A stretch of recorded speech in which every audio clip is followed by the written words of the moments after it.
सलाम, नमस्ते, सत श्री अकाल प्यारे बच्चों। क्वेश्चन नंबर 37 अटेम्प्ट करने जा रहे हैं। क्या दिया है क्वेश्चन में, चलिए पढ़ते हैं। क्वेश्चन है the first term of an arithmetic progression is -4 and its common difference is 6। Find its 15th term and the general term. ठीक है, एक अरिथमेटिक प्रोग्रेशन का सीक्वेंस है जिसका फर्स्ट टर्म है -4 और कॉमन डिफरेंस है 6।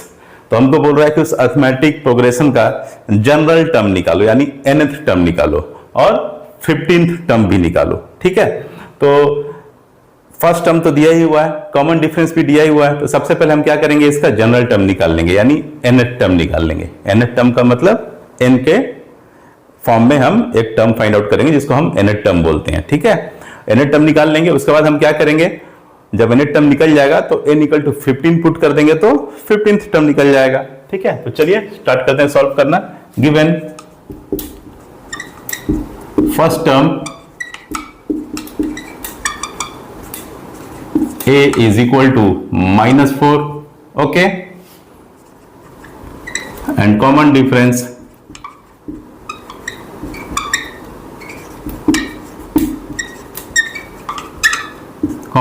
को हम लोग स्मॉल डी से रिप्रेजेंट करते हैं। कॉमन डिफरेंस कितना दिया हुआ है, 6। ओके, अब हम क्या करेंगे, जनरल टर्म निकालेंगे, यानी nth टर्म निकालेंगे। तो लिखिए we know that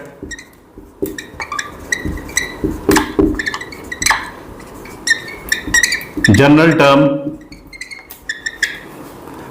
of N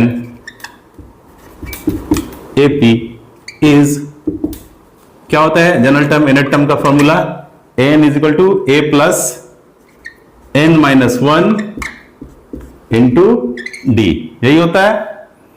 तो यहां पे वैल्यू पुट कीजिए, an is equal to a के बदले क्या पुट करेंगे, -4, a का वैल्यू क्या दिया, -4 दिया है, plus n minus 1 into small D के बदले 6 पुट कीजिए।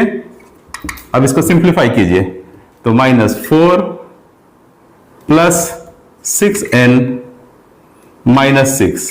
ठीक है, मतलब an कितना आ गया, 6n माइनस 10।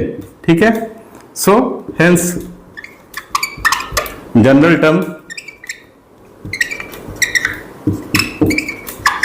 जनरल टर्म को आप nth टर्म भी बोलते हैं, nth term is an equal to 6n minus 10। ठीक है, क्वेश्चन का एक पार्ट तो आपका सॉल्व हो गया, nth टर्म जो फाइंड आउट करना था वो हो गया। ठीक है, अब हमको क्या करना है, 15th टर्म फाइंड आउट करना है। तो putting n equal to 15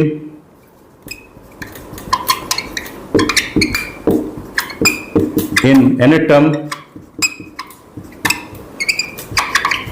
we get,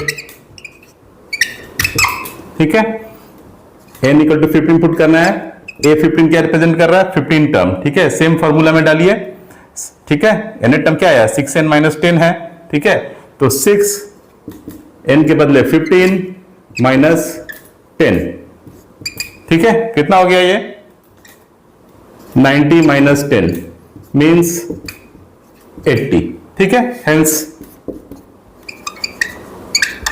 15th term is